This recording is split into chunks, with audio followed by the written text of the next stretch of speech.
Welch was saying earlier that he nailed it, the administration he called anti-business.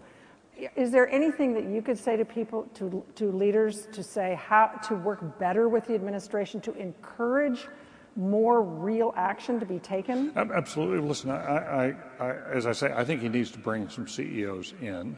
It may be harder to find them, frankly, today than it was 2 years ago, because there are a lot of people in the business community feel alienated. They feel that they're being treated with hostility. And I think it's hurting the recovery. I was with Bob Rubin recently in a panel in Dallas, and he worked with Bill Clinton, Democratic administration, and he said there are too many business leaders now who are not certain what the taxes are going to be, what the regulations are going to be, what's coming next out of Washington, and they're sitting on cash. The uncertainty is causing them to be wary. And he said investment is partly about psychology.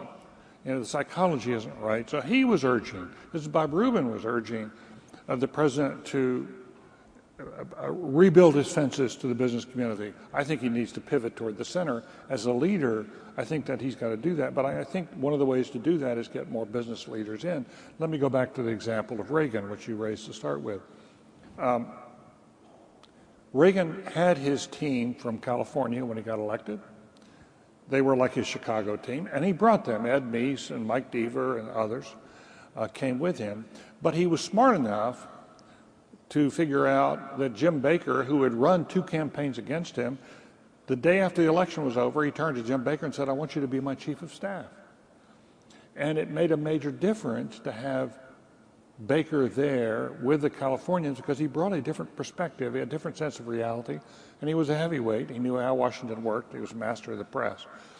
There were tensions because of the differences in that team. And Reagan himself used to say that sometimes in his White House, the right hand did not know what the far right hand was doing. So there was that issue. But it worked, and Baker was, in my judgment, the best chief of staff in the modern times.